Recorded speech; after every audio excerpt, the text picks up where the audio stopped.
On this episode of the Apple Watchers, Apple Watch detects AFib in 3 people.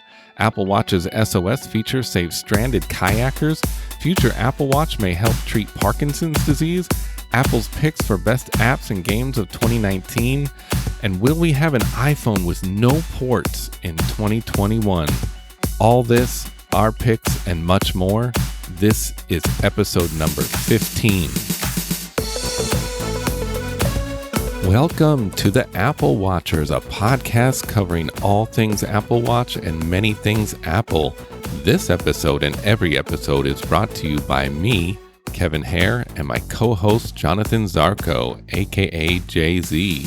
All right, let's get started.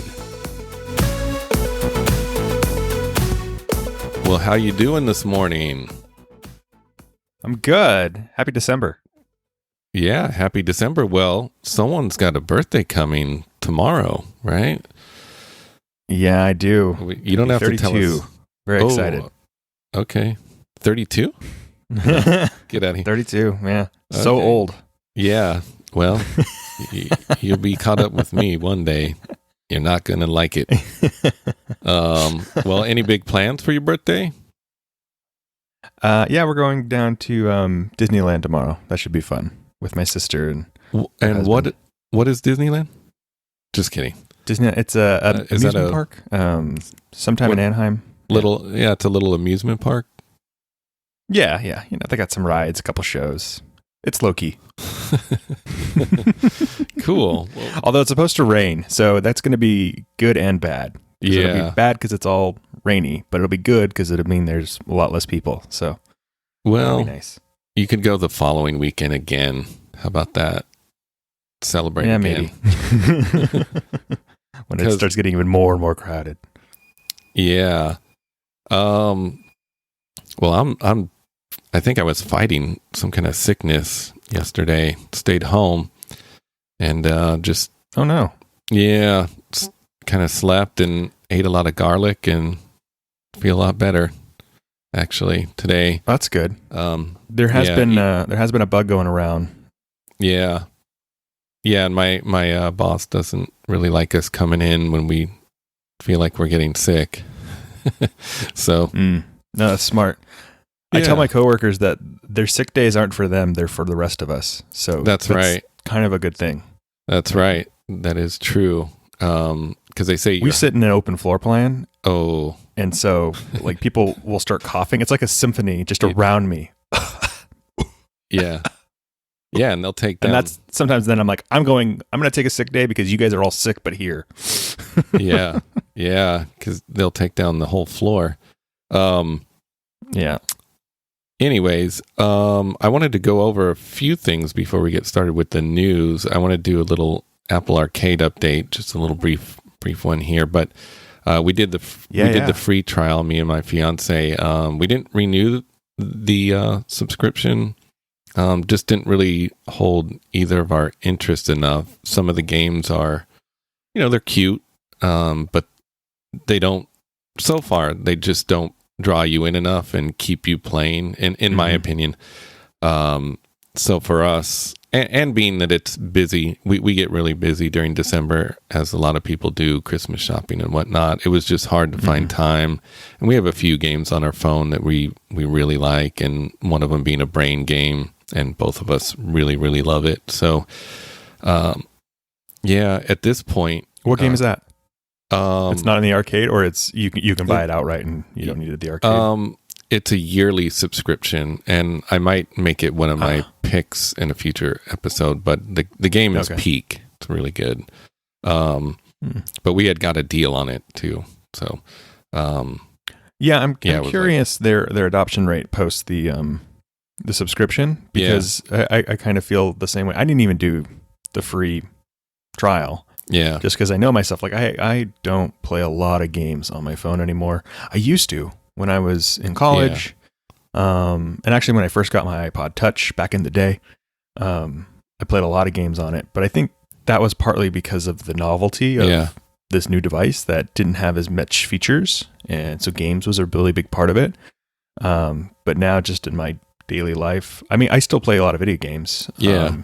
but I have to like schedule out the time, and now it's mostly on consoles, right? So a Switch or an Xbox One and stuff like that. You can play, obviously you can play them on an Apple TV, but it's still, the games have to hold your interest. I think, as they move on in the next year or two, like, they might have some really compelling games that would draw me in or draw other people. Yeah. Well, we'll see how it evolves. Yeah. Yeah, we'll see. I mean, it's good price. It's definitely good if you have kids. The games seem a little, maybe for younger people at the moment, somewhat, maybe. Yeah, I think if you have kids, right, it's perfect because, especially nowadays, kids get so bored so quickly, and so you're able to cycle through fresh games, kind of like GameFly back in the day. That was like that Netflix like subscription where you could get a game in the mail and then send it back and get a new one. Yeah. This is very similar, except that it's on your mobile device and you don't have to wait for it to mail, and so it kind of helps with that, I think. Yeah, we'll see how it progresses. So I had a question. I don't know if I've mentioned this in any other episode, but I had this happen the other day where I pulled my Apple Watch off the charger and put it on my wrist and didn't need to put in a passcode. I've had that happen. So that happened, last Thursday. And then I've had it where for a moment you can switch between screens, watch faces. And then it'll ask you for a passcode, which I don't remember my Series 4 doing.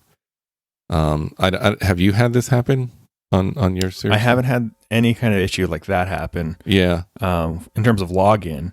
Actually, I feel like there have been times I've put my watch on, then unlocked my phone, and then looked at my watch and it was still locked.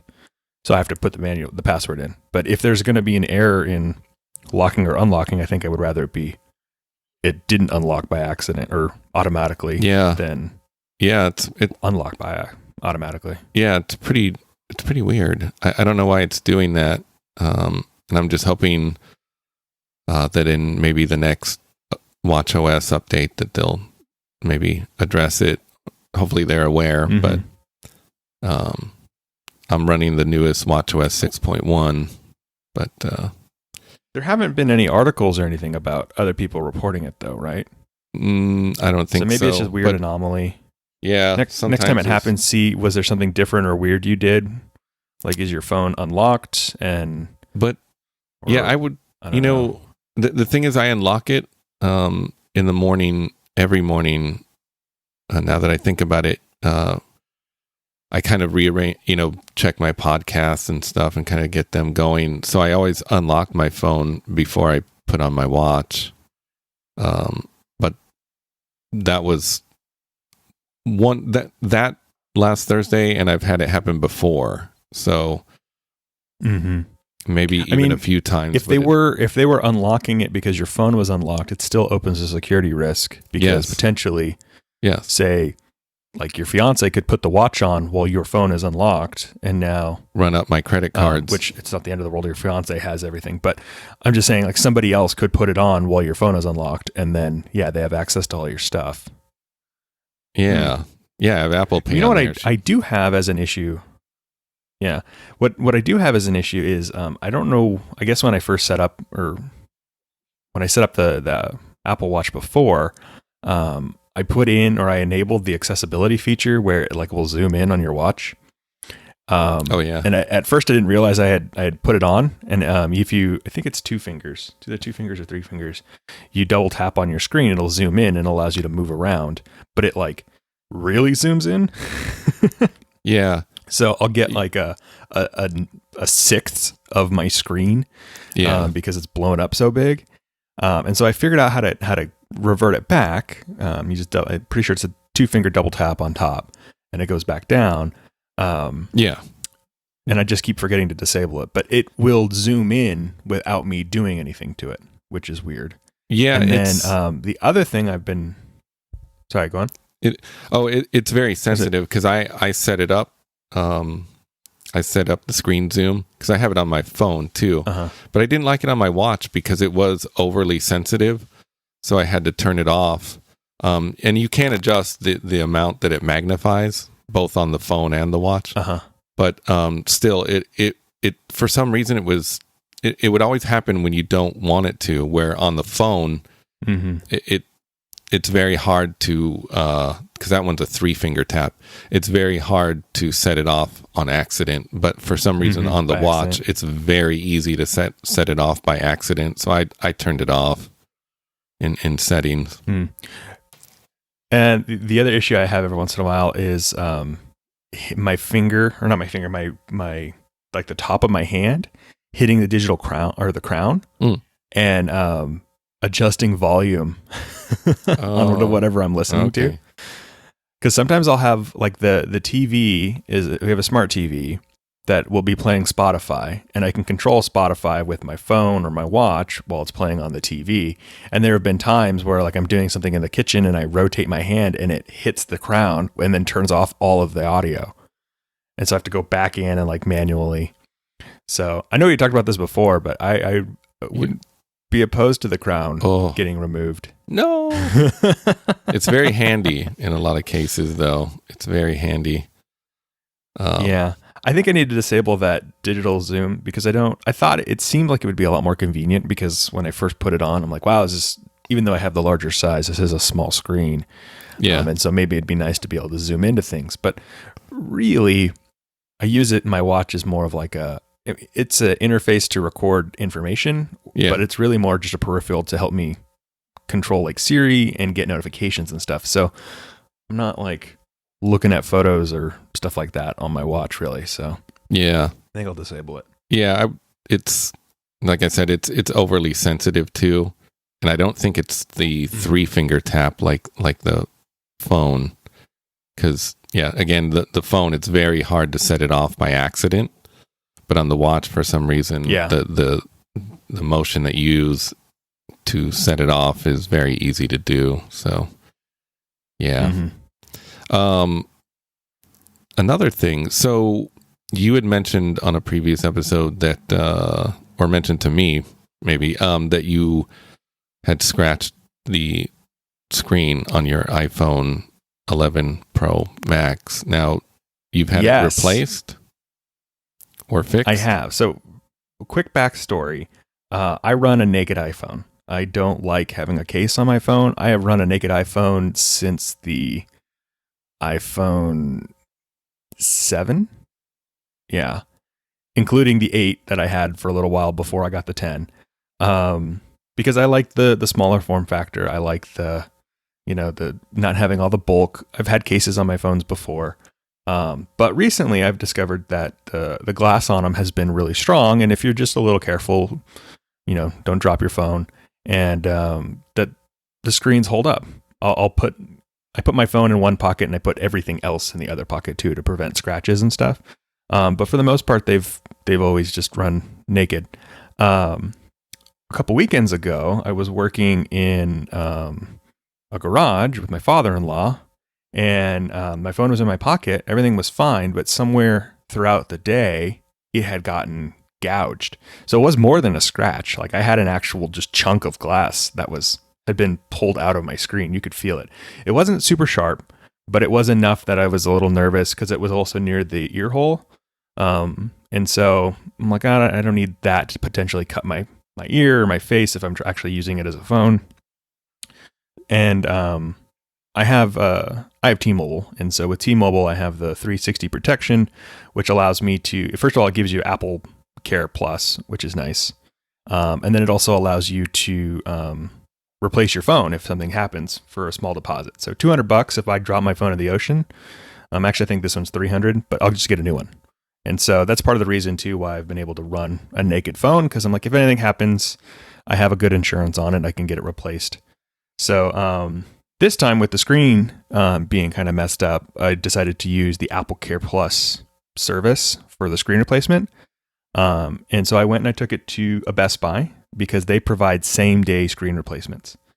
So I went in there, made an appointment. It took about an hour and a half for them to do it. Filled out a whole bunch of paperwork, which was weird.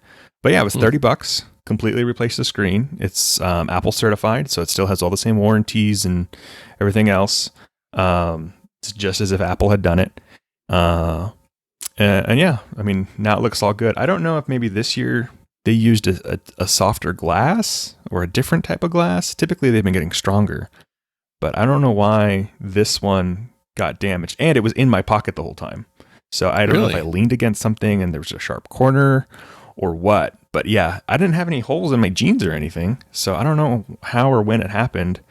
But we were using, like wood tools and cutting pieces together. And so somewhere in there got knocked and damaged. But now it all seems to be good. And kind of taking a page out of your book, Kevin, I went to T-Mobile because they also offer a screen cover or screen protector service. So if you buy a screen protector with them, they guarantee it for the life of the phone. They'll replace it for free, right? If it gets damaged. Mm-hmm. Yeah. So I have that one now. So if something else happens to it, I just go back into a T-Mobile and they'll give me another one that's the same brand. And I think this one was like $50, so it should be a good one. It was a little steep, but for it to be essentially guaranteed for the life of the phone, I felt like that was pretty good. Yeah. Now, when you went to Best Buy, did it cost or it was just covered under? Yeah, it was $30. So that's the Apple Care Plus service is $30 for the screen replacement. Yeah, which is better than the like $200 without it. And $200 seems low to me, but who knows? That's just for a screen replacement too. Yeah. Oh, yeah. If there was more damage to it, that'd be something else. Yeah. Yeah, it's not cheap. I would tell people to definitely get Apple Care on any of their Apple products nowadays because the Apple Care coverage has got better too, in my opinion. Mm-hmm. So, and that it's not that much, and it gives a lot of good service. Oh yeah, yeah. So if you can afford it, I think it's definitely worth it. Right there, $30 compared to $200 at least, if not more. Yeah, it paid for itself. Oh yeah, yeah, easily. Cool. Well, why don't we move on to some Apple Watch stories? Now, over these 2 weeks, we've had actually 3 stories of AFib being detected by the Apple Watch. So I think what we'll do is just lump these stories together, these 3, and give you a brief kind of synopsis of these 3 individuals. But the first one was a grandmother living in Queens, New York. She's crediting the smartwatch for saving her life. She's a lady named Marie Bork, something like that. 74. She woke up in the middle of the night in October with the Apple Watch giving her an alert. Obviously, it detected AFib, right? And she ended up going to the hospital. Her watch was a gift from her daughter and her grandkids. And I believe one of the other stories, it was a gift too, if not all of them. Mm-hmm. So that was pretty darn cool. I like the quote from her. She says, "My grandson is very proud that it was his idea, especially because I've gone into the hospital and come out alive."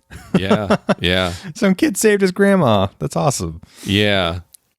And I want to point out, because 2 of these articles describe AFib as being different or the symptoms being different. So I'll have to do research and maybe, touch on it in another episode. And I'm sure there's people out there that actually know exactly what it is. But this article claims that AFib is an irregular and rapid heart rate that can lead to blood clots and cause fatal heart attacks and strokes. One of the other articles stated that it was actually, I think it's the top and the bottom valve that aren't, they're going at different speeds. And that's what causes AFib. They're out of sync. Yeah, they're out of sync. So we'll have to research that. Well, maybe if one part of your heart is out of sync and it's going too fast, then it comes in as that rapid. Yeah, that may be it. Because some of these articles, they don't get into a lot of detail of, what what the medical definition of AFib is, but yeah. So I'm pretty sure the medical definition is your ticker is talking instead of ticking. Oh, that's a good one. That's a doctor's opinion right there. Yeah. So another story was a Texas man, guy in Austin, Dr. Ray Emerson. He received a notification from his Apple Watch saying that he had noticed an irregular heartbeat. Now, Dr. Emerson was completely unaware of any potential heart irregularities until his Apple Watch dinged him. So this guy had no idea. Actually, the lady that we just mentioned, she actually had been aware of AFib since 2005. Yeah. But so this guy... That would explain why she was probably wearing it to sleep too, which is... Yeah. Good. Yeah. So this guy had no idea. He did end up going to the doctor. Well, he went to the doctor, got an EKG. They, in fact, did say that he has AFib, and they did, I guess, a surgery to correct the rhythm. This guy was a veterinarian, which is interesting. So he's treated many animals for heart conditions. He's a 79-year-old. Yeah, and he said, because his watch was gifted to him as well, and he specifically said, I was too cheap to buy it myself. Now he views Apple Watch as priceless. He says, this is my buddy. Yeah. So pretty cool story there too. Very cool. Yeah. And the other story, let me find it here. This one comes from a guy named Roy Robinson, 74 years old, of Lake Worth. That's in Palm Beach County. Also credits Apple Watch with saving his life. He was visiting family in Baltimore, and he was feeling fatigued, so he rested. Then he ended up going to visit his granddaughter at school, I guess, see the school. He went up 3 flights of stairs and then was completely winded, which he claims, even at his age, that wasn't common because he was very active. So his wife thought it was not normal either, and his family, and they encouraged him to go to the doctor, have it checked. So they actually waited till after their Thanksgiving meal. He said to get, they got to have their priorities straight. So he waited till after the meal. Yeah. Well, that hospital food is so bad. Yeah, don't even get me started on that. It's appalling, actually, the health-wise, the food that they serve there. Mm-hmm. And it could actually be detrimental to your health. But that's a whole nother podcast. Yeah, so when he went into the doctor, because his son kept telling him, you need to go into the doctor and have this addressed, they did, in fact, say they took an EKG, and after about 30 minutes, they said, we're admitting you. So, yeah, and I guess someone, it doesn't specify who wrote to him. I don't know if to Tim Cook that is, but yeah, someone wrote to Tim Cook regarding this case, and Tim Cook wrote back to him. So that was pretty cool. Oh, that's nice. Yeah. Well, I think it just goes to show that, right now we're in the holiday season, and if you have some aging parents or, people who maybe are getting prone to health difficulties and you're looking for a gift idea, the Apple Watch might be a great option. Yeah. All of these people in these articles were in their 70s, so yeah, just kind of put that together. But yeah, they seem to be in late 70s. But when we, that's not to say though that it couldn't. We've had younger people too. Yeah, I was just going to say, when helped as well. I'll have to do a little more research on AFib, but if you have been diagnosed with a condition such as AFib or potential to have it, even if no matter what age you are, it would be a great idea to be sporting that Apple Watch. Yeah. Let me point out where did I put it here? For anyone that wants to give an Apple Watch as a gift, you would want, especially if someone had AFib or prone to these type of conditions, you would want the models that have the ECG monitor. So that would be the Series 4 or Series 5. The Series 1 and later they're capable of detecting irregular heart rhythms, but they don't have the ECG monitor. So spend a little extra money. There's really good deals out there on the Series 4, even the Series 5 as well. Just be careful though, because I've seen a lot of Series 3s also being sold. Yeah.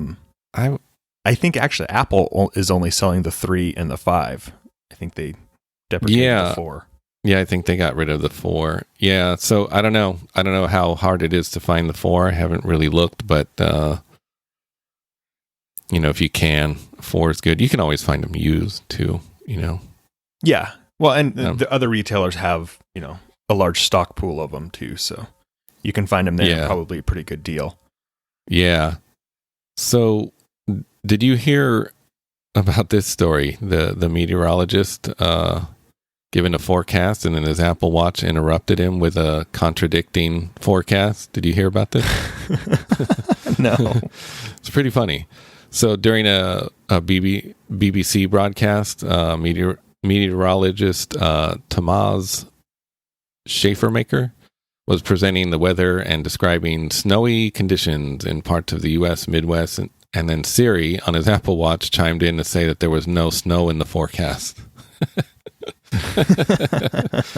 So I'm going to put the video for this, the actual tweet, which has the video. I'll put it in the For Your Entertainment section because it is pretty funny. Actually, the banter going back between the two guys, because there's another guy on the set there. But Schaefermaker was apologizing and tries to move on. But there was a guy at the desk that wasn't really letting that happen. It was pretty funny stuff. Yeah. But the real question was, who was right? Yeah. Well, was the watch right, or was the meteorologist right? Well, the meteorologist, because the watch is just stating that there's no snow where in his current location. Yeah, in his current location. So, but it's pretty funny stuff. So, did you hear about this story too? U.S. Coast Guard credits Apple Watch SOS feature with helping stranded kayakers seek help. So yeah, these two men were tourists who had gone kayaking off Ocean Park Beach in San Juan, Puerto. Due to hazardous water conditions and high surf advisories, however, water overtook their kayaks. This left the two men stranded in rough water conditions. According to the U.S. According to the U.S. Coast Guard, the men were forced to swim in the water for several hours, and the kayak sank. Thankfully, one of the men was wearing an Apple Watch, which he was able to call emergency services with the emergency SOS feature. Once the kayakers reached emergency services, the Coast Guard and local police were able to locate them using a helicopter. The Coast Guard then lowered their rescue swimmer and deployed an aircraft rescue basket and used the hoist to recover the two men. The men were very lucky to survive. They weren't wearing life jackets either, so I wouldn't imagine they had much time left. It's dangerous. Yeah, and I would be That's really cool though. So I wonder if it connected to his phone and was able to call out, or if he had a GPS version. Yeah, that's what I was just going to say. This article doesn't say whether he had the GPS or cellular, but it sounds like he probably had the cellular because if you had your phone in your pocket, probably is, it's water resistant, the newer models, but it's probably not going to last very long. I forget how much time they give it. Plus, if it's sinking down, I don't know. It just sounds like he probably had the cellular version, would be my guess. Yeah. Because that, as we've mentioned in other episodes, you can still call emergency services without your phone and without even paying for a cellular plan. Right. I also wanted to mention in here, if you're not aware how to use the SOS feature, you press and hold the side button, and that's not the digital crown, it's the button below. And then there's a screen that pops up that says power off, medical ID, or emergency SOS. So obviously you'd want to slide that emergency SOS and take it from there. I've never used it past that point, so I would imagine it gives you option to call, something like that. Also, this feature is even better with the Apple Watch Series 5 because you can also call local emergency services when you're in another country or region. And that's not supported on the Series 4 or before. Right.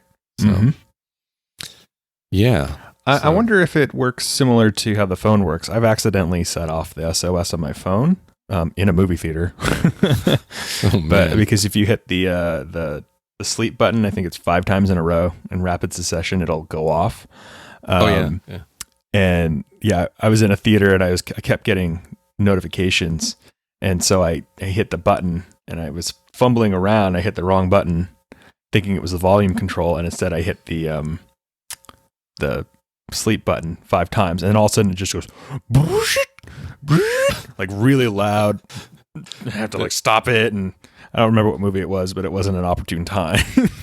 Yeah, I was just going to say, even if your phone's on silent, it still makes that noise. Not the opportune place, and hopefully it wasn't a violent movie full of gunfire and whatnot, because I would imagine people around were probably pretty scared.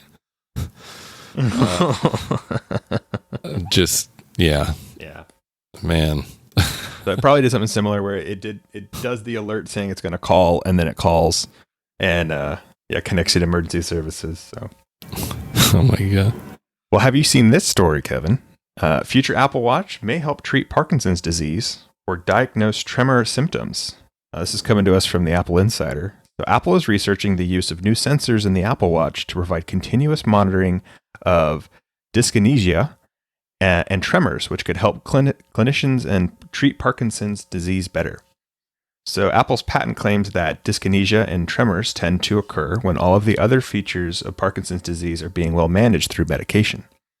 Dyskinesia is the uncontrollable and involuntary movement that can resemble twitching, fidgeting, swaying, or bobbing. So patients with PD are typically treated using dopamine replacement therapy to help reduce some of the symptoms of PD. Over time, that dopamine replacement therapy becomes less effective and begins to induce more side effects, such as dyskinesia. The patient's quality of life is largely dependent on how precisely clinicians titrate and schedule a patient's medication to minimize these symptoms. But it's a challenge for the clinicians because each patient has different combination of symptoms that can change and become more severe over time. Also, in any given day, the symptoms may fluctuate based on medications, food intake, sleep, stress, exercise, etc. So the new system utilizes motion sensors to monitor movement, and the resulting data is analyzed on the device using the Unified Parkinson's Disease Rating Scale, or UPDRS. Apple says this provides multiple benefits and advantages, including one for both the patient and the clinician.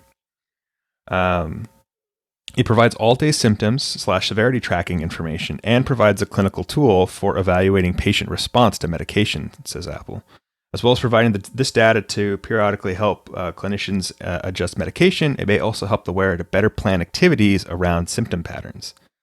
So most patients self-report their issues, and the clinicians work with both what they've been told and a series of tests that they can conduct. However, Apple says that self-reporting is unreliable, and the test can only be done while the patient is in the clinic. So consequently, Apple proposes passive tracking of dyskinesia and tremor symptoms using the wearable computer. So another kind of article talking about how we can have these devices that are doing the passive tracking and, help us later on in the world. I think this is really exciting too, especially because Parkinson's is such a damaging and invasive disease that if we can have something that is making, life a little bit easier, and also helping with the treatment later on, it's all really good for us.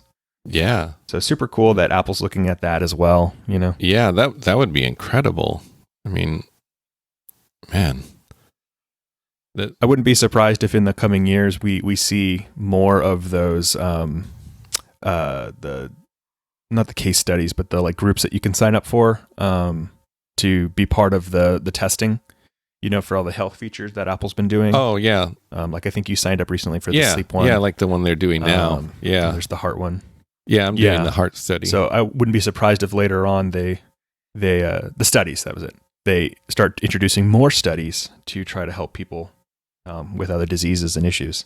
Yeah, that would be incredible. That would be really, really great. Yeah, man, good work, Apple. Keep it going. Super cool. Yeah. Now, did you hear about this story? This is kind of another dumb criminal story. 2 men arrested in Roseville parking lot after owner pings stolen Apple Watch. So 2 men are behind bars. Yeah. 2 men are behind bars after police found them with a stolen Apple Watch that had been pinged by its owner, according to the Roseville Police Department. Officials said investigators tracked down the location of the Apple Watch stolen in Roseville Wednesday at a parking lot in Auburn Boulevard near White Avenue. In the parking lot was a motorhome with 21-year-old Elijah Filson and 38-year-old Jacob Cummins inside, both of whom were on probation, investigators said. While the police were searching the motorhome, the owner of the Apple Watch pinged it, causing it to emit the sound, right? So officers said they found the watch in the cabinet in the back of the motorhome. Both Filson and Cummings were arrested and booked into a South Placer County jail on multiple charges, including possession of stolen property and possession of controlled substance. Yeah, it's just funny when you hear these stories because we have Find My on all of our pretty much all of our Apple devices. And so if one of your devices is stolen, you can ping it from the other device, right? Pretty much no matter what device it is. You can even do it from the web, right? From what I understand, right? If you were even on a Chromebook, you can actually sign into iCloud. Yep. And probably ping a device, right? Track it. Yep. And track it. So, but it's amazing that people will still steal these devices. Basically, if you can't disable the device, which would mean cracking your hopefully 6-digit passcode, right? Or stronger, then there's no way that they're going to succeed in stealing these devices unless they have another way of doing it. Well, and nowadays too, even when you wipe the phone, it still doesn't allow you. You have to put in the Apple ID to be able to fully wipe it completely. Yep. It'll block it. Yeah. So yeah, it's really not profitable to steal any new Apple product because you're just not going to be able to get into it. Now, I'm sure there are some very sophisticated hackers who can get around it, but your day-to-day criminal is not. Yeah. I love this story, partly because it reminds me of the time I actually lost my iPhone 4. I had gone through a self-checkout at a grocery store and I left it on top of the thing. And it only took a few minutes. I had gotten back to the car and I went to go start playing music and went, on my phone. Oh, I must have left it inside. Went back inside. No, don't see it anywhere. And thought, okay, well, it must be gone. I went back to work and pulled up Find My iPhone. And sure enough, it was now in another city. Somebody had picked it up and taken it with them. So I actually tracked this phone. And you can send messages to it too. And so I was sending messages like, hey, you found my phone. Give me my phone. I'll give you a reward if you give me back my phone. yeah, I'll give you $100, $200. I forget what I said at the time. I'm not mad. I just need to get it back. I get it. You found it, stuff like that. Well, they never replied. They never responded. I ended up tracking it to a house in Burbank. And I even called the police department and I was like, look, so I've found my phone. I know it's in one of these 3 houses. And I was like sending pings and kind of wandering around trying to hear it. I couldn't hear it anywhere, but the police basically told me like, well, it's not technically theft because you left it there. It's misappropriation of found property, which is a different thing. And we can't send a cop to just go and search for things, but we can bring a keeper of the peace if you like, but you have to wait a couple hours and all this other stuff. So ultimately I ended up cutting bait on the phone. After literally tracking it for hours, following it around, trying to find a car, hitting that ping feature. So this is very satisfying to me to know that somebody was successful in getting their thing back and getting some people in trouble. So it's very cool. Yeah, absolutely. And the article that I'll drop in our show notes is from iMore, and they remind us that pinging an Apple Watch is part of Find My app, right? That is part of iOS 13, iPad OS 13, Mac OS 10.1.5 or 10.15, Catalina, and the newest Watch OS. Actually, probably all the Watch OS. But it combines Find My Friends and Find My Phone into one single app. That was changed in iOS 13. It could be hugely successful when a device is lost or stolen, just was in the case of your phone and this watch. So, yep. So just know that you have it if you own any Apple device, even besides an Apple Watch. Yeah. You can. Yeah, I think it's probably good to check and make sure you have it enabled. Some people may have disabled it during their setup process, thinking, I don't want to be tracked, but it's not really. Yeah. No one's tracking you. You're tracking you. That's it. And it's really more if the device is lost, you can. Yeah, it's funny.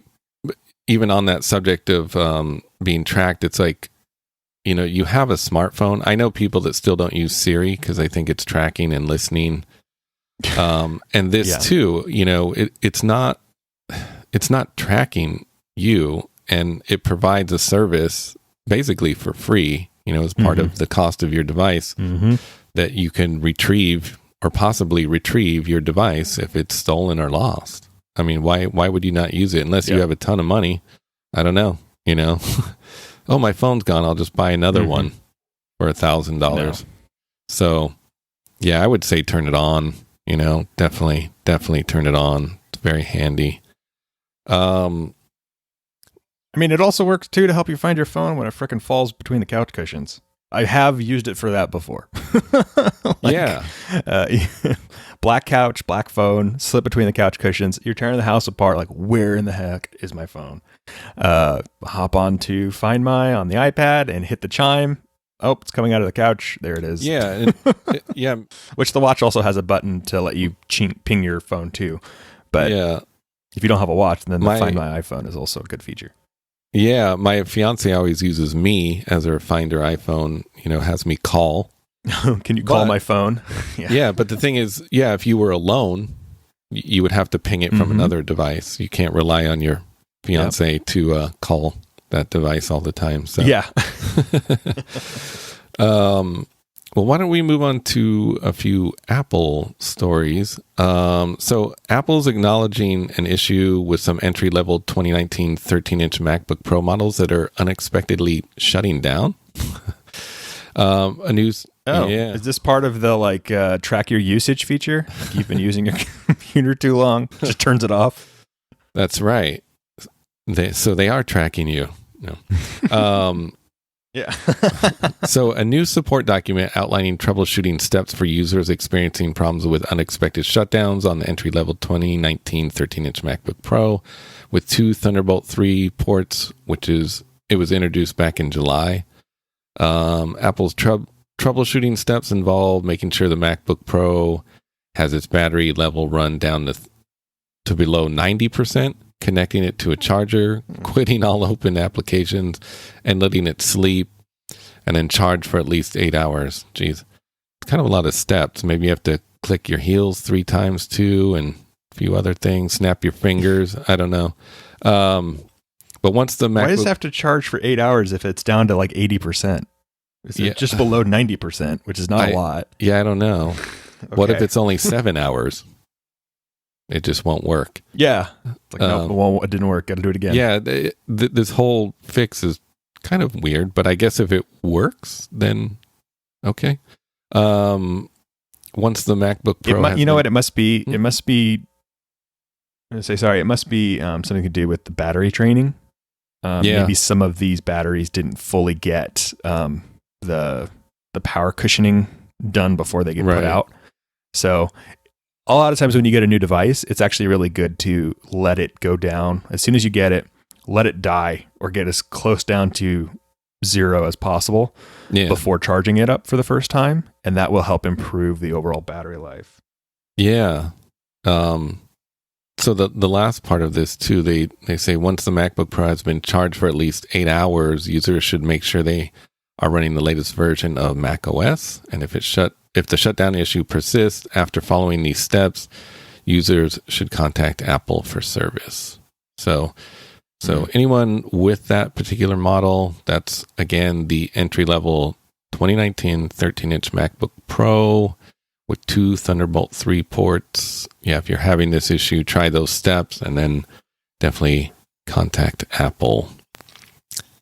It may also be that the maybe the battery is showing that it has power, but in actuality the computer is misreading the amount of power that's in the battery and it's just dying. So they're basically saying like, well, make sure you're below 90 because that's where we have the issue with the threshold tracking.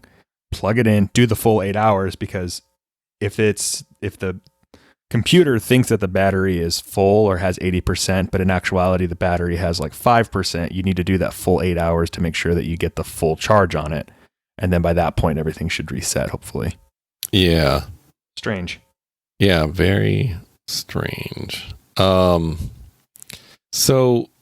in our last episode, we had mentioned that Apple was having an event, like a awards event for their best picks of games and apps of 2019, and it turned out to be pretty much not like a big event, but we do have the results of the best apps and games. So why don't we go over these? So they broke them down waiting in bated breath. Yeah, they broke them down into different categories, sort of. So for the iPhone, iPad, Mac, Apple TV. So the best iPhone app for 2019 is Spectre Camera. That is a powerful and flexible third-party camera app that takes long exposure photos, like light trails, stuff like that.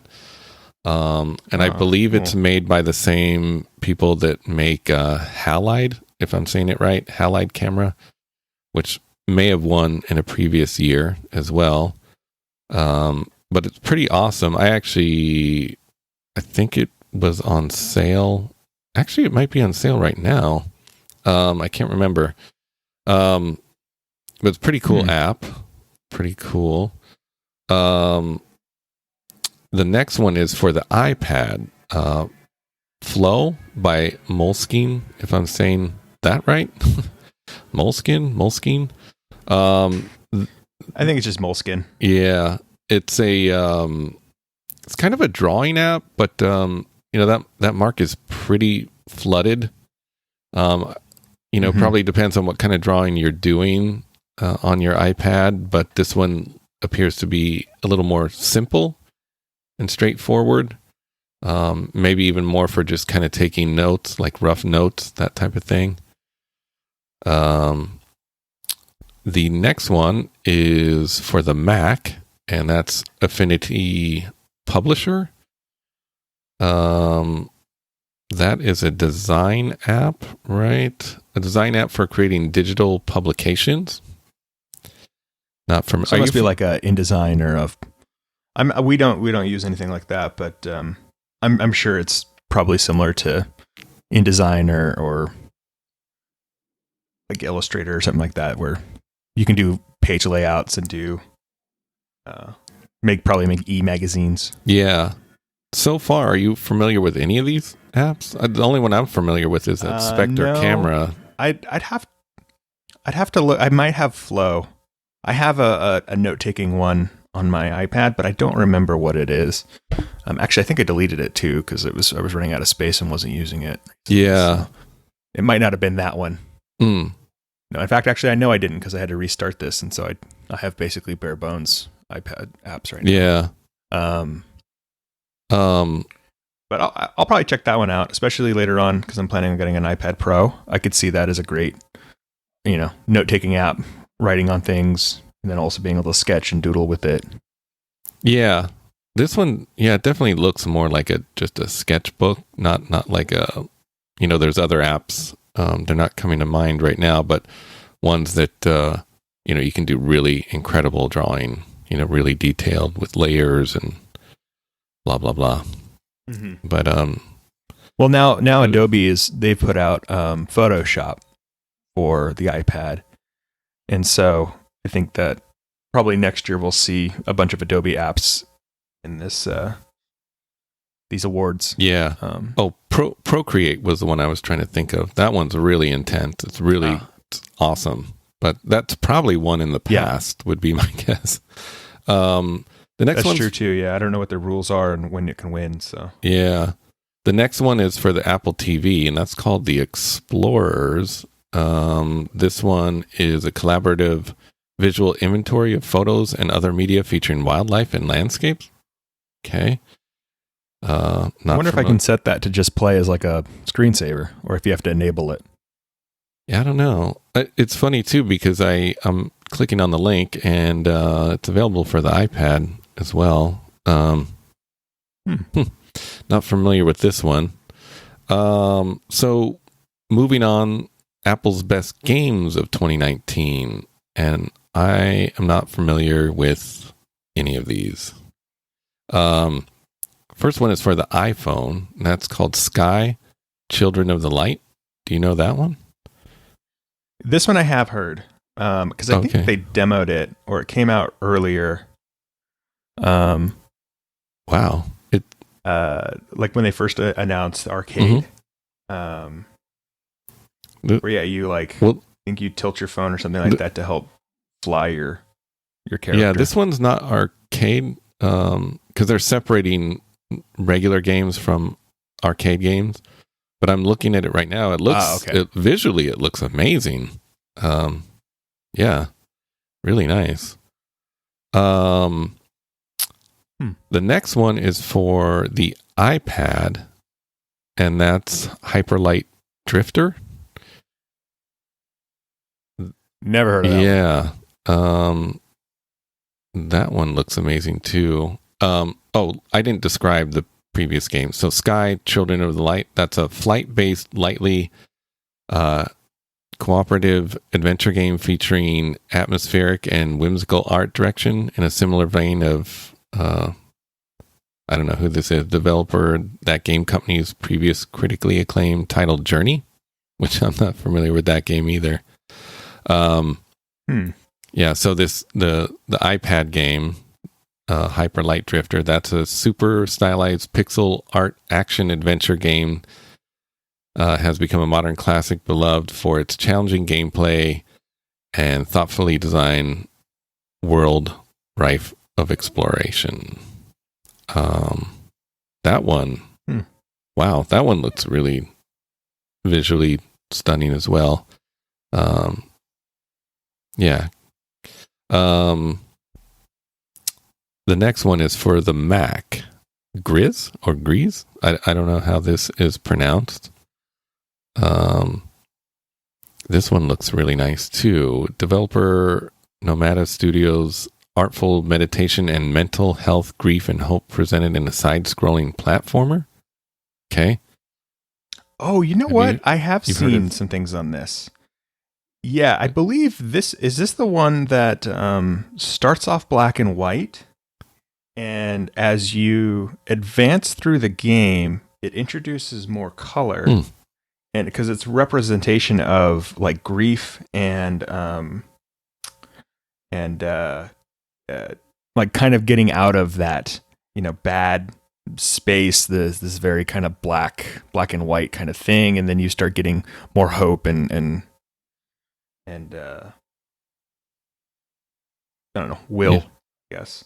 I think that game's also available for like the Switch and other, just for the computer itself too. So and the whole effect of it looks kind of watercolory.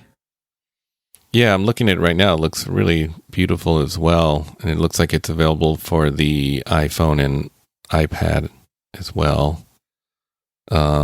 Yeah, that one's really nice. Yeah, so the synopsis on it is: Gris is a hopeful young girl lost in her own world, dealing with a painful experience in her life. Her journey through sorrow is manifested in her dress, which grants new abilities to better navigate her fated reality. As the story unfolds, Gris will grow emotionally and see her world in a different way, revealing new paths to explore using her new abilities. Yeah, so she's kind of working through it and getting new experiences. The gameplay itself changes and expands. Yeah, it looks really nice. Looks really nice.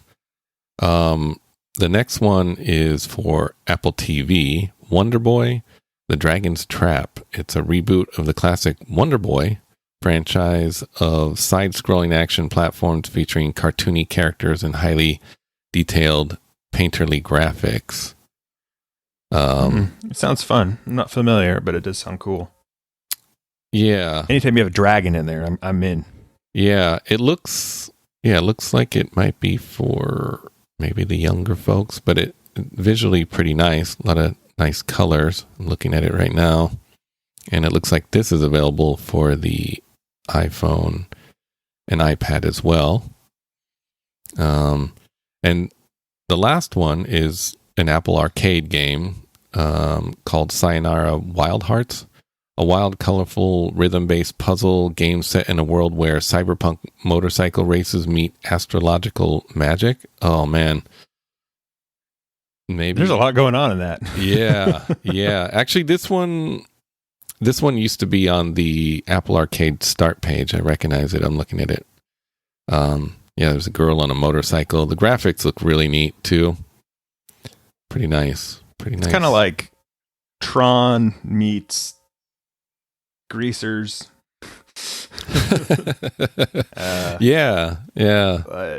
With swords. Yeah. Sounds fun.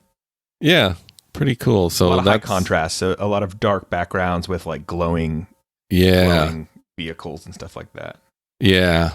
So that's pretty nice. Pretty nice. And of course that would be available on Apple TV, iPhone, and iPad because it's an Apple Arcade game. Moving on, Apple also had more awards. They announced the winners of their inaugural Apple Music Awards.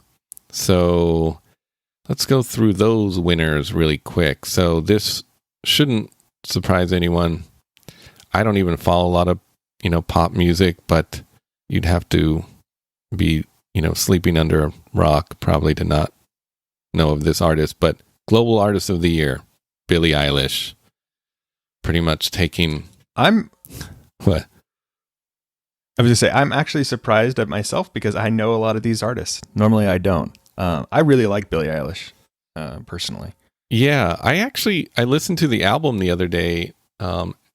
So there's no doubting her talent. Like, especially when you listen to other pop music and you're just like, oh my God, what is happening here? She's definitely got talent. I believe she's only like 17. And that's my only quarrel with her is when you see her in articles or in interviews, her 17 shows. Like she's still very young. Yeah, I heard an interview with her on Apple Music with Zane Lowe and her brother Phineas. I will say this, that when I hear some of these younger girls, because I've heard some others on Apple Music, when I hear them interviewed, they still sound more adult than when I was 17 and the 17-year-old girls that I was, dealing with in school and whatnot. They sound much more mature. Yeah. That's for sure. Like she didn't sound super like immature, but No. I'm not saying that she's like, coming in with a bunch of likes and ands and knows, but it was more. So I had some coworkers who went to the Adobe Max conference this year, and she was there. She performed and was one of the judges, and they were doing a little interview with her, and I guess they were asking her questions, and a lot of her answers were just not that great. They were like, how did you get to where you are? She's like, I was born. Oh, maybe. I was like, oh, okay. Like, that's all right. Maybe she was in a mood, whatever. It might have been. Yeah. I will say this too, that like Zane Lowe's interviews are pretty good. Like he's able to kind of work through any artist, and get the right questions and get the right answers out. Even when, I've heard him interview a few people where they're kind of not responding and giving answers like that, but he's able to kind of steer them down another path. But that's fair. It might have been, they might have been bad or bizarre interview questions as well. And so, and couple that with, if she was in a mood or something, But I mean, I could also imagine too, she kind of erupted overnight out of nowhere. Yes. And so she's probably been asked the same question over and over and over again. Probably. Like, how'd you get here? What'd you do? And so she probably is just over it. So I'll give her the benefit of the doubt. Still like the music. Yeah. I was going to say, I listened to the album the other day. So there's no denying her talent. She can really sing. The production, if you listen to that on headphones or really good speakers, the production is phenomenal. I always like when bands pay attention to their recordings and try to make them the best possible. And that album is incredible. Well, her brother is the musician and producer, right? I don't know. I hear that he's done other things that's really, really good too. I wanted to research that, and I wanted to know like where they actually recorded the album, because I mean, really, if you listen to them on your new AirPods Pro, like it sounds outstanding. And what I mean too with the whole production is some artists too, they have a lot of fluctuating volumes.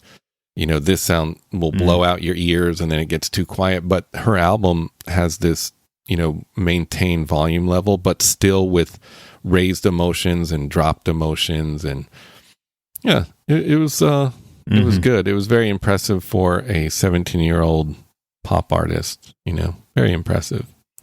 And on a side note, I just heard this yesterday or the day before, but Apple Music is going to do, or Apple, sorry, not Apple Music, Apple is going to do a documentary on her. And I believe it's for Apple TV Plus, $25 million. So, wow. So she's ready to retire. Yeah. Just on that. Her and her brother. Yeah, $25 million for that. So I think we'll see that. I think they said 2021. I don't know. Doesn't matter. Probably next year, actually. They can't wait too long. Probably next year. So moving on. The breakthrough. Yeah, because we didn't want to turn this into the Billie Eilish podcast. There probably is already one. So there's probably a bunch. Yeah, a bunch of them. So anyways, the breakthrough artist of the year, Lizzo. Are you familiar with Lizzo? Yeah, I actually like Lizzo a lot too. Yeah. It's actually, I got to say, like kind of hip hop genre and stuff like that. Some of it was kind of headed down not a good path in my opinion, but now it's sort of kind of like, okay, these are not too bad, and she's got some fun, like, empowerment songs. Being confident. I like the beat on it a lot. I like her voice. I like her persona too. I think she's really cool. I've seen her in some other articles. And I forget what award show it was that she was also part of, but she's wearing this big, huge, glamorous dress, and she has this super teeny tiny little purse. It's like she's holding it with two fingers. It's like these little itty bitty. It held like 50 cents in it, but it was just a fun fun outfit and a fun accessory. Yeah. I like her a lot. Yeah. She's pretty good. Song of the year, Old Town Road by Lil Nas X. This song, yeah, I am familiar with this song. Yeah, me too. Because we were listening to like a playlist of like, top music or whatever, and it comes on all the time. And I actually like country, so I was fine with it. My wife can't stand it. Really? Yeah. See, but I liked it. Yeah, I mean, it's impressive kind of mixing country and, hip hop together.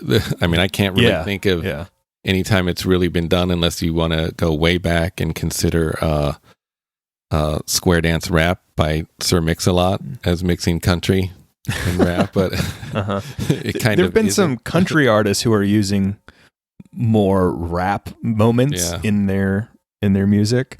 But this was actually, like, I think a really good blend of country and hip hop together. Yeah. I don't know.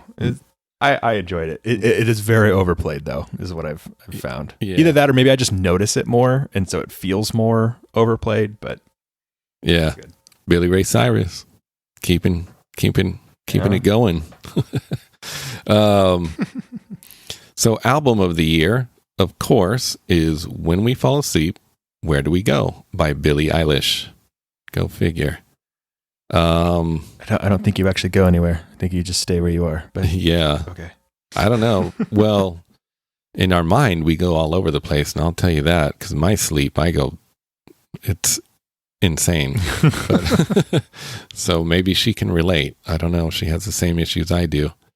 And of course, songwriter of the year is Billie Eilish and her brother Phineas for co-writing "When We Sleep, Where Do We Go?" When we fall asleep, where do we go?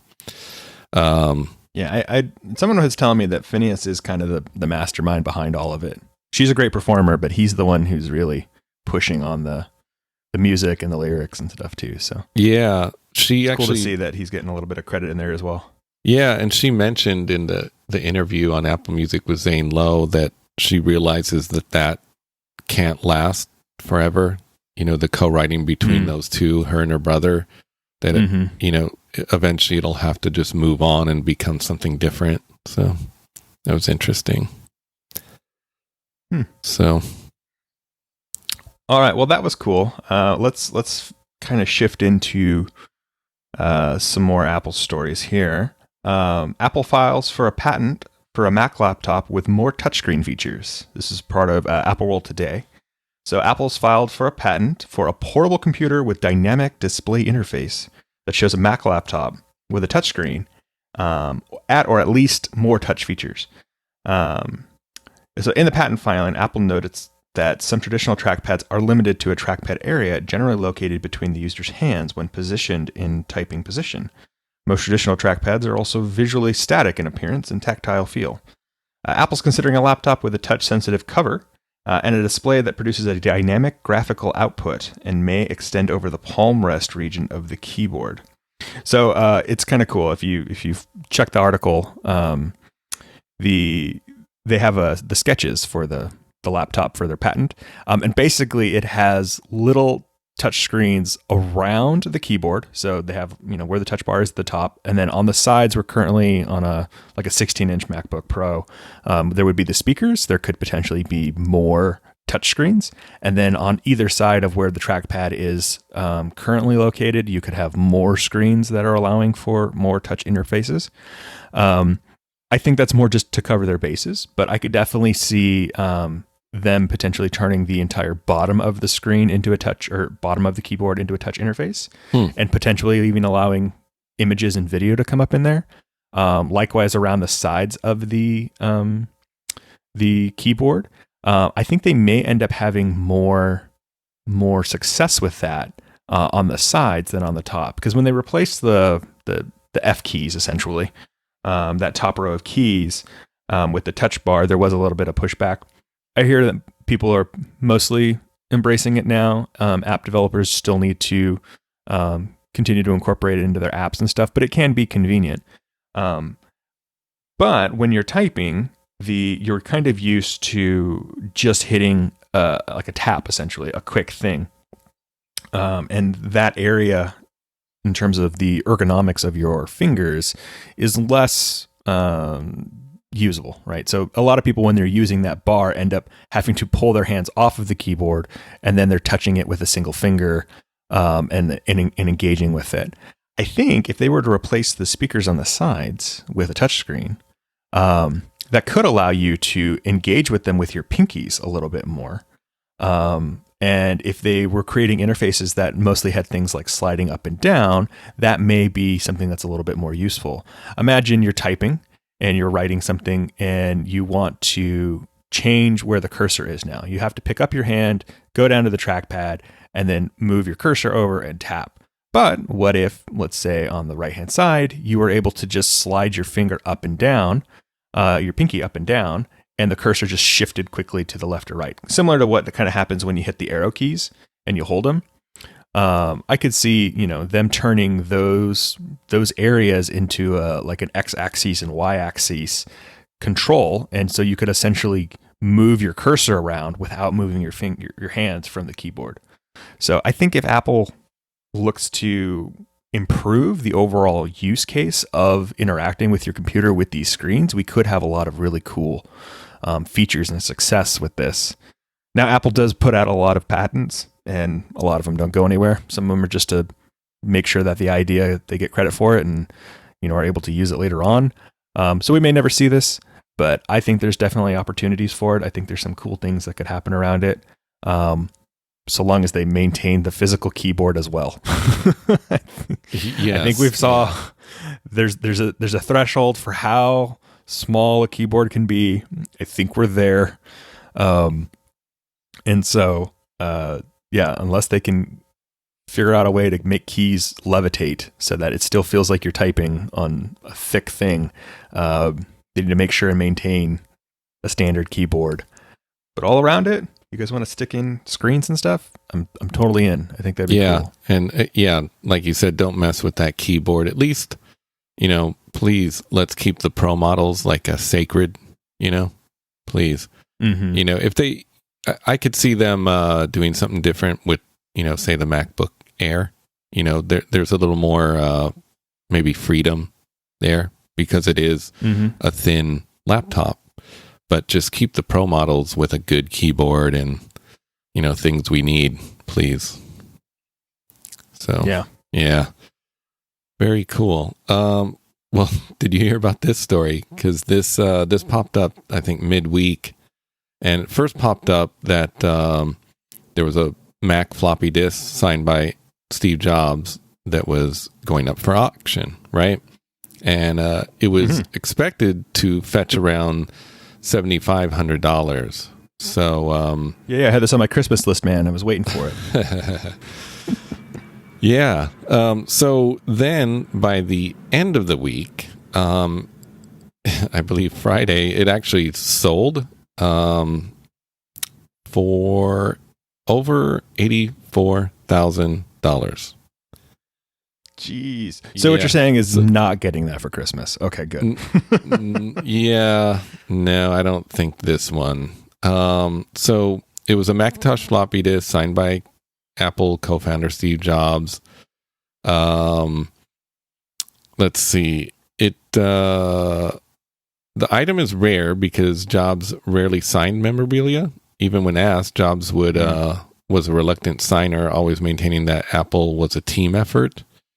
So it is pretty rare, actually, that you see these go up for sale. The disk itself had a Macintosh System Tools version 6.0 on the floppy disk. And it was signed in a black felt tip, and it was slightly smudged, I guess, but or slight brushing of the ink, but the disk itself in very good condition. So, that's cool. It is a very rare, piece of memorabilia. Nowadays, a lot of kids don't even know what a floppy disk is, but it's ironic because, like you said, Steve Jobs was the one who killed the floppy disk. Oh yeah. Actually, I forgot to mention that. It is ironic actually that he signed they pulled that the floppy disk out of. Yeah. Maybe he signed it and thought it would disappear and never resurface. Never. Yeah. It'd be like if Johnny Ives signed, like a 35 millimeter headphone jack. Oh, the 3.5 millimeter jack. He signed it. Yeah. Oh man, that's actually a good idea. Thing, That's a good idea. I'm gonna have to get him to sign one. Get one out of an old iPhone. You don't want to just use any 3.5 millimeter. No, it has to be out of an iPhone. Yeah, get that and have him sign it. Although, or have him sign about things. Wait. Or have him sign my old iPhone. I still have a few, right? But have him sign right near that jack. Like right next to it. Just right next to it. No, not sign on the back. No. Sign right here next to the 3.5 millimeter jack. Thank you very much. Anyways, go on. So speaking of things getting removed from the iPhone, like the 3.5 millimeter jack, what if your phone had no ports? I would portless. Scream. That's the rumor. That's the rumor coming out. I have heard 2021. This. Yeah. But apparently the somewhere like an iPhone 13 maybe may have no ports on it. I have heard this. So that would mean only inductive charging. Ugh. Only wireless headphones. Yeah. This scares me a bit because it's being reported by Ming-Chi Kuo, and he's usually pretty reliable. And I hope he's wrong. Now, again, I just mentioned a little while ago, make the Pro models sacred. Please, Apple, do not do this to the iPhone Pro. If you do it to the other model, maybe, I guess. But I really don't like this idea. I actually think they should leave, we have one port left. That's it. Can we just keep that one port? And there's a lot of reasons for this. So if you're using Bluetooth headphones, for example, with like GarageBand or a music app, not streaming music, but like a synthesizer, piano, anything that's making music, you can't use Bluetooth headphones. There's a latency. So in other words, if you're using a synthesizer, you push on the key, there's going to be a delay.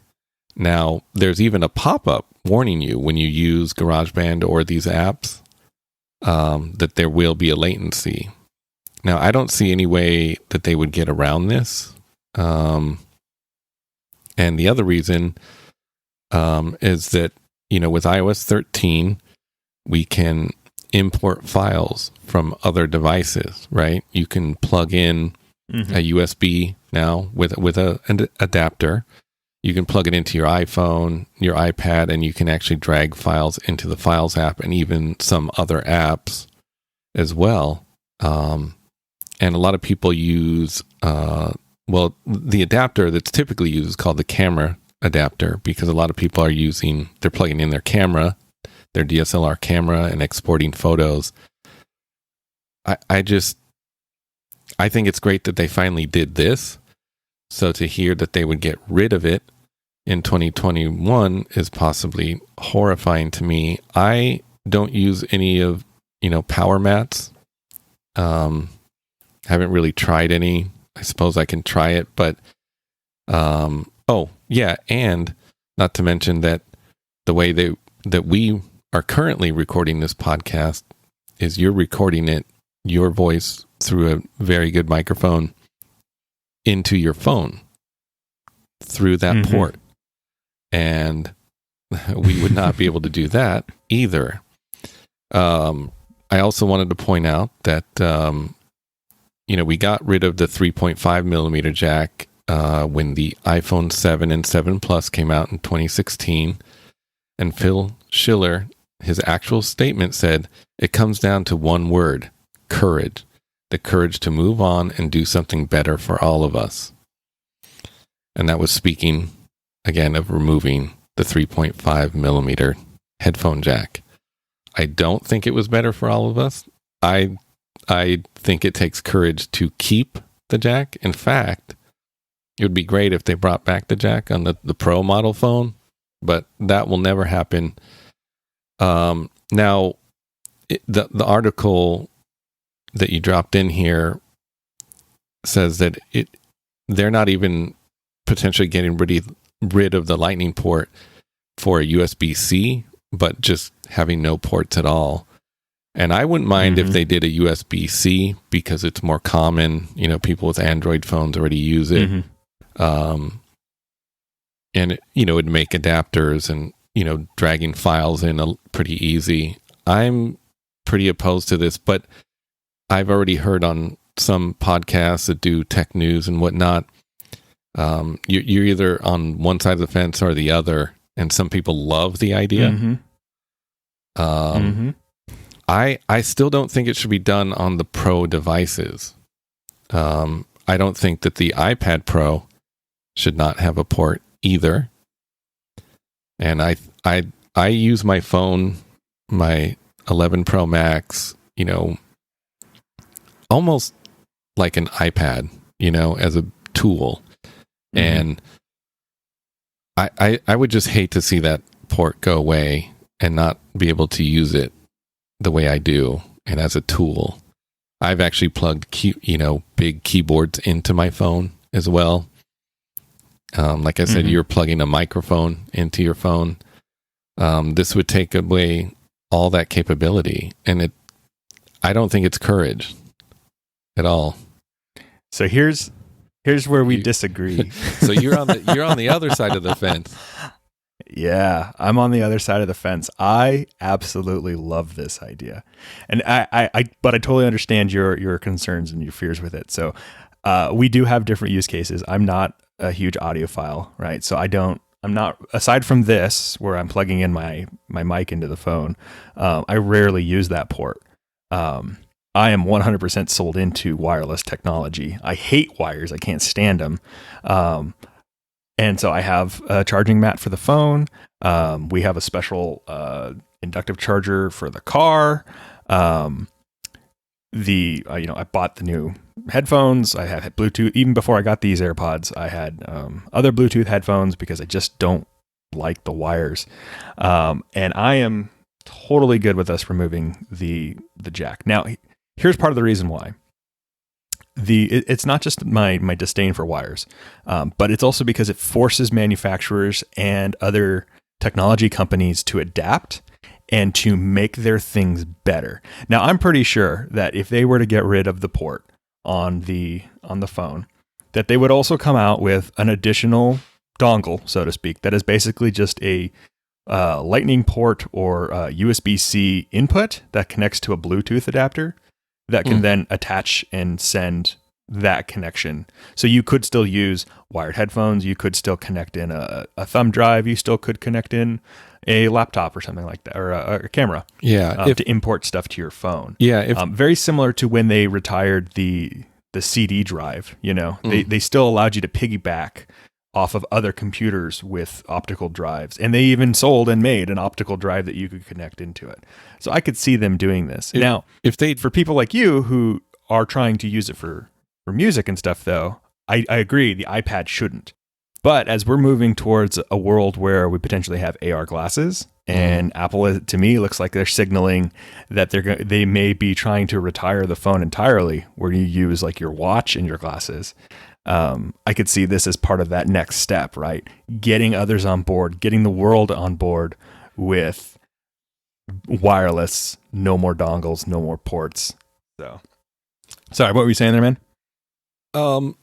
If an adapter would work and do the same capability, I might be on board with it. But the latency issue is, my biggest concern, because a lot of people actually do make music on their iPad, right? And I know we're talking about the iPhone, but a lot of people use their iPhone as well, because there's a lot of people that can't afford both. That's why I say I hope they keep it on the Pro model. And maybe just the regular iPhone model doesn't have a port, okay? Yep. But I could see that too. Yeah, also, if they remove it, though, it needs to have an additional benefit, right? Yeah. And not just necessarily thinness. But so if it's giving me, again, a better battery life or better camera or something else in there too, I'm all on board with it. Yeah, I still don't know that the courage to move on and do something better for us and getting rid of that 3.5 millimeter jack, I still don't know that really did something better for us, you know. I don't know, unless it did provide maybe bigger battery. It allows more rooms for speakers. You know, like the music speakers on the phones have gotten a lot better, and they do the surround sound kind of thing. Like it just removed mass, right? That is mostly a void when it's not in use. So yeah, and I think it also is encourage. It is courage. It's courage in that it's basically telling manufacturers like, we're moving this way. You need to come with us, and we understand that it would be easier to just stick with the status quo, but we want better wireless, data transmission. And we had talked about it in a previous podcast about the different millimeter wavelength that they were trying to use. I forget what it was exactly, but the higher Bluetooth. And so I think when those technologies are going to get upgraded, you're going to see less and less of that latency. And that eventually, fast forward 5-10 years, you may be able to have a phone that connects to a device wirelessly with zero latency or damn near zero latency. Yeah.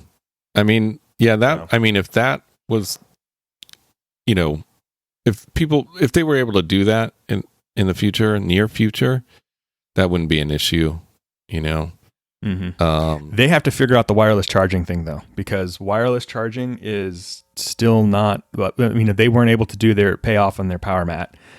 So they would need to bring in one of those. They would need to make one. And they would need to really, really like push on that technology and allow for other people to use their devices and pieces too. Because imagine you buy your phone, if you don't have a way to charge it, you have to buy it with a power mat and it's, an additional $100 or something on top of it. That's not going to pay off very well for people. But, there's other things too that are going on. Maybe it's not a power mat. I've seen some other technology that's being kind of teased out right now where there's like a device that you attach to your ceiling, then it kind of broadcasts out power. Yeah. And so then you're just, by having your phone in the room, it's charging. Yeah. So if we can get more adaptive in that kind of a thing, then I think we'll be okay. But. Actually, I want to mention, because maybe I keep flip-flopping, but I still think they should keep the port, because I wouldn't mind, as we've mentioned in previous episodes, let me just say that the design direction that they're going in and making devices thicker and giving people what they want, like I would hope that if enough people speak up and say they want to keep the Lightning port, that we keep it, or it turns to USB-C, whatever, there's a port.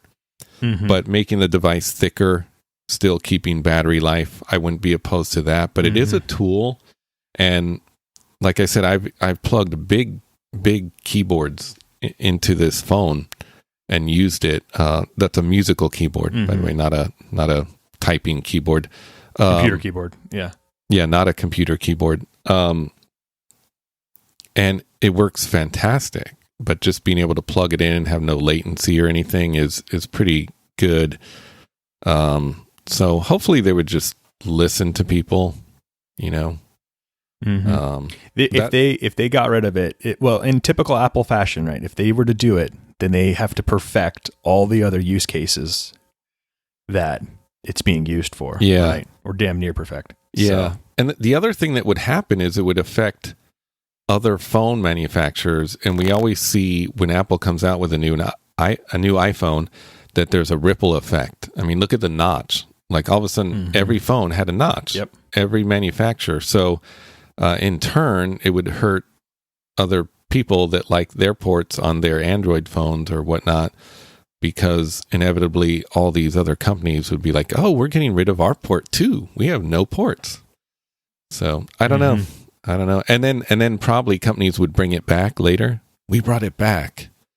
We brought back our ports. It's just never ending cycle. Well, I guess we won't know for sure till 2021. And I hope if they do it, that it's even later than 2021. I was going to say, I don't think it's more of a if, I think it's a when. 2021 might be a little premature, but yeah. I would say probably within the 20s. The 2020s, we see iPhones and devices without ports. Yeah. Well, embrace the wireless. Yeah. we'll see.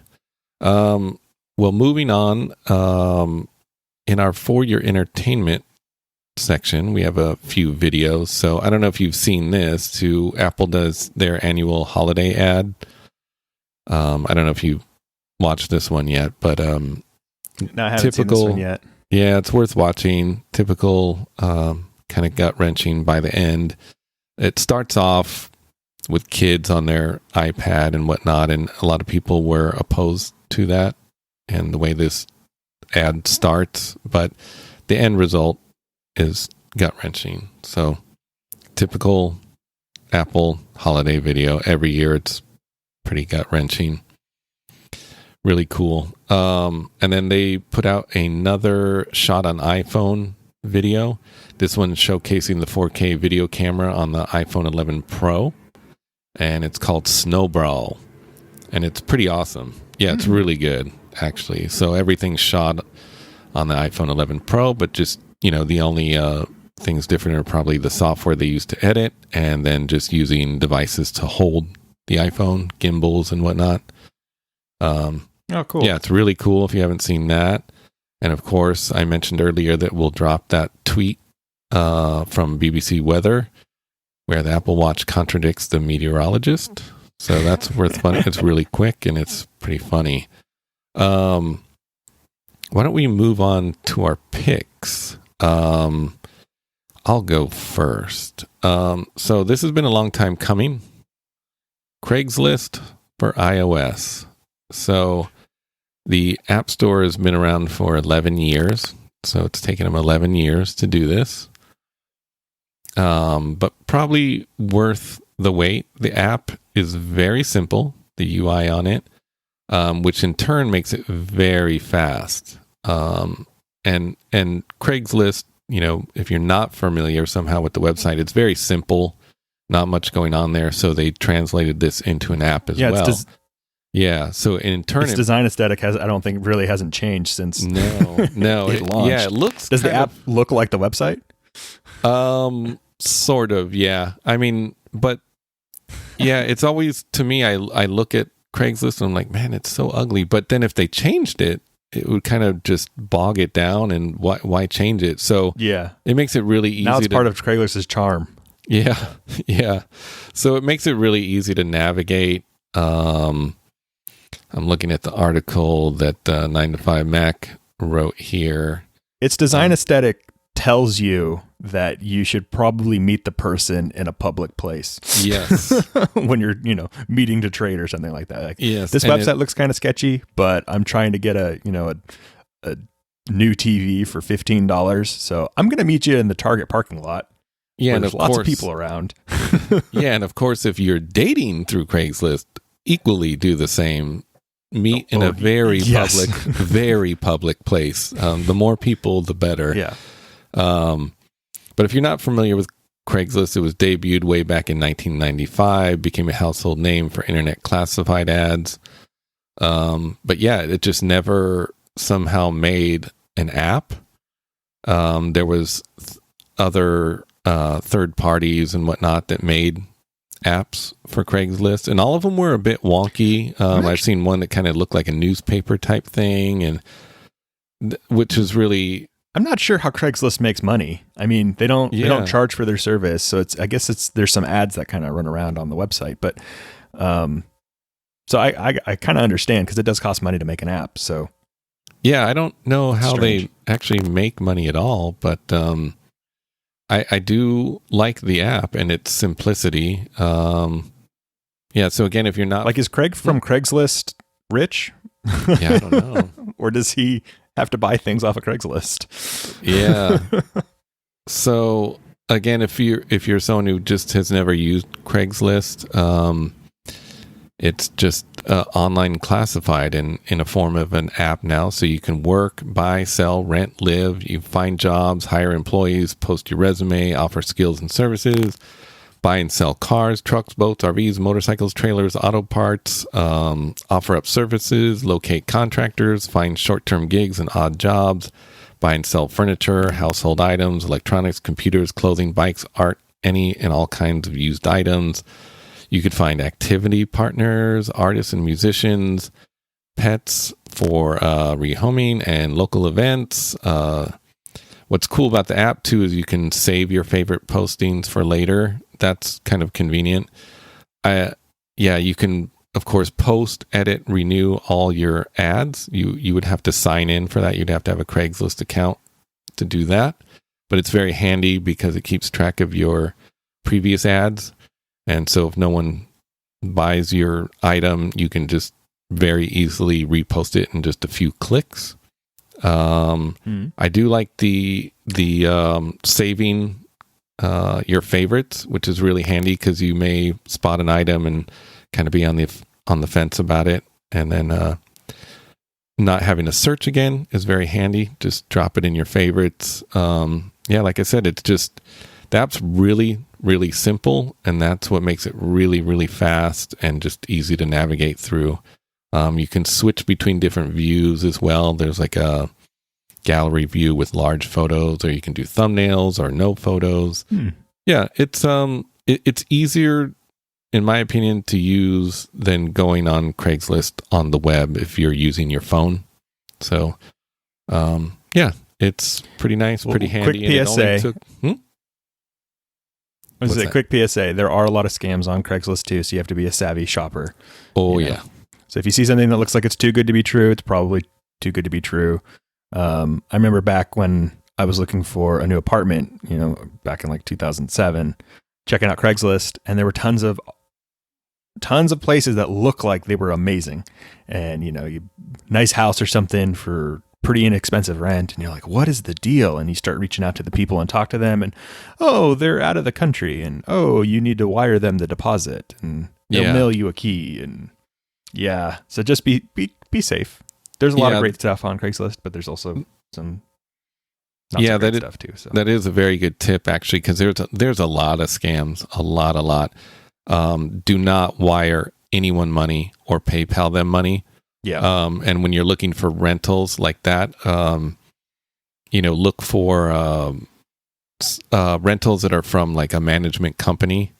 Sometimes there's individuals too that are renting a house that are legitimate, but if you typically write a check as your deposit and you meet the management company in person and whatnot. So for rentals, be safe. My fiance's family is looking for a place to rent, and they've tried, they've had people try to scam them. People selling cars too, same way. I'm not in the country, wire me money and blah, blah, blah. I had a roommate too that I don't know what he was doing. This was years ago, but he had just got a brand new Microsoft laptop, right? And he clicked on some dating, ad and ended up with a virus somehow. That's what he told me on Craigslist. So, sure. Yeah, just that's what he said. Who knows? But the problem is, it's a viable story because it was with Craigslist.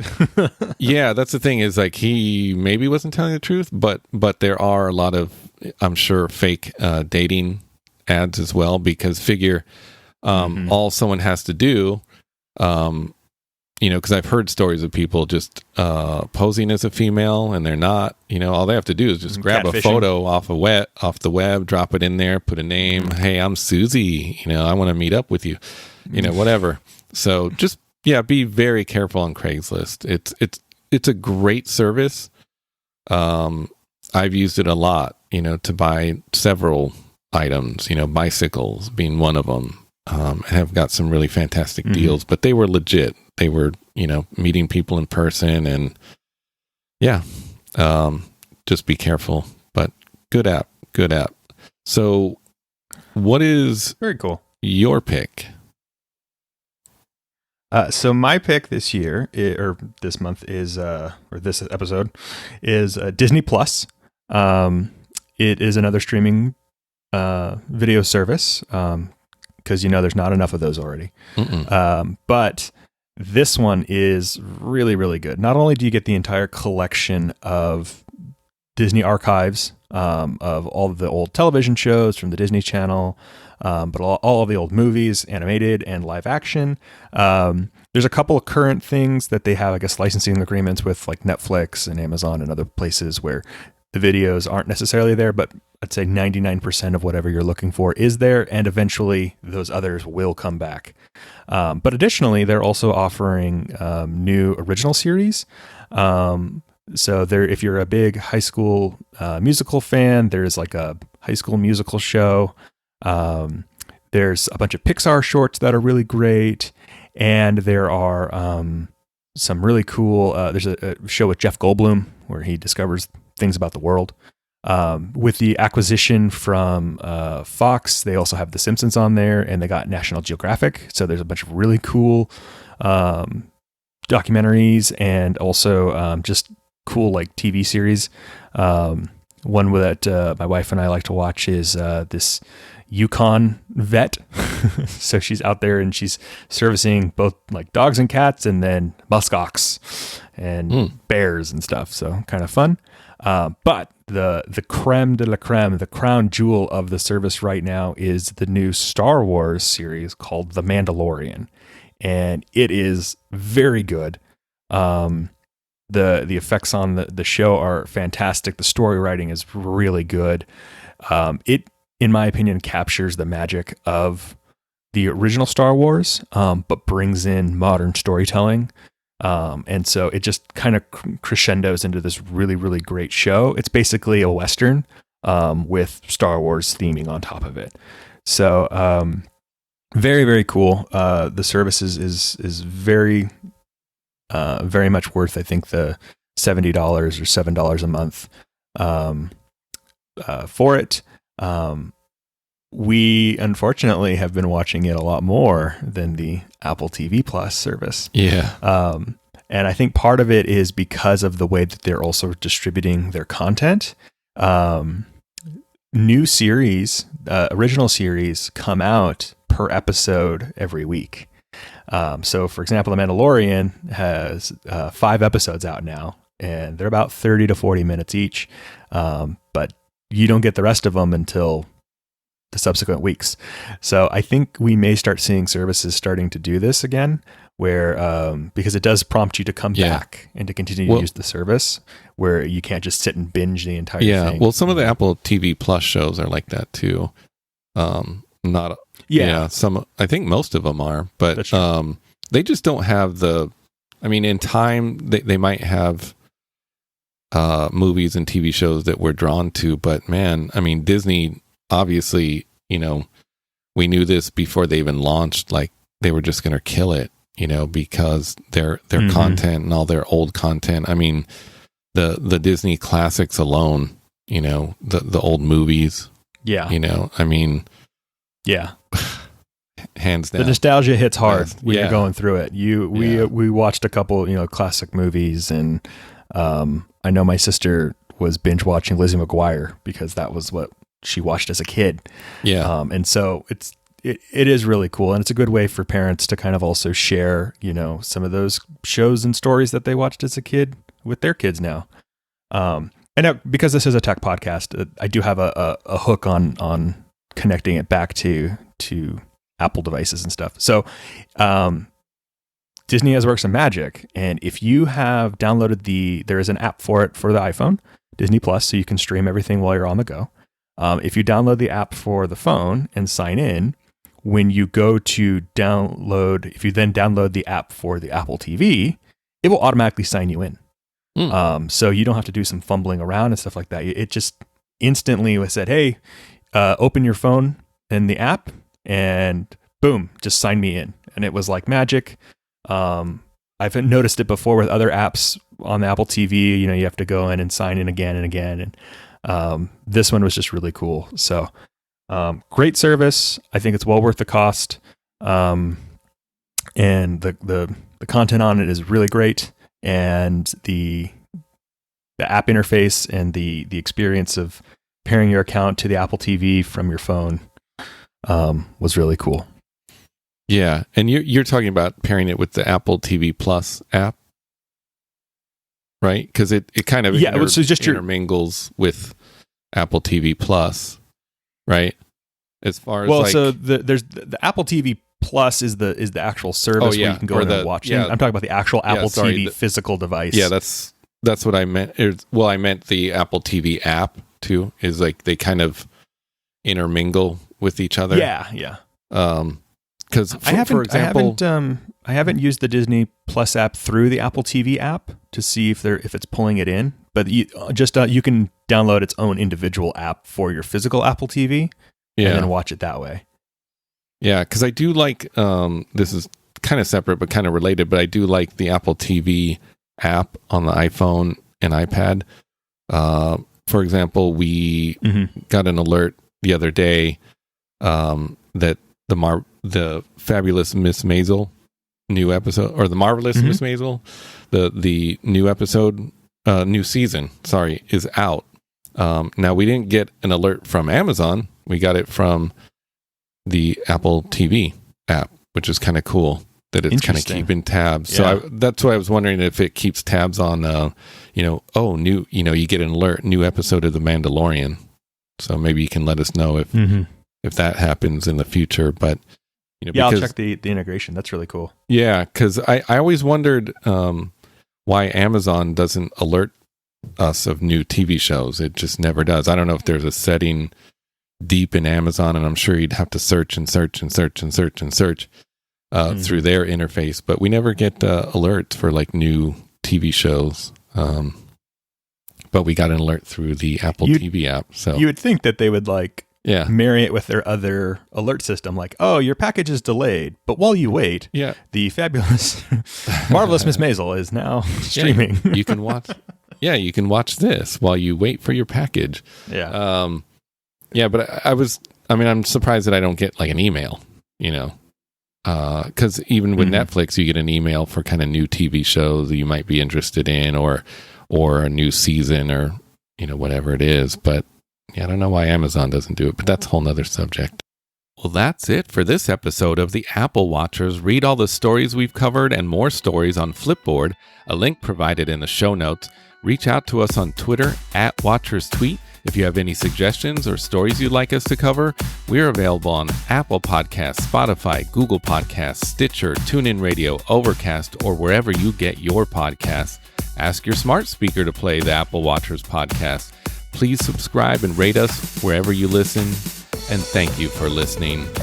Until the next episode, I hope the only complications in your life are the ones on the face of your Apple Watch.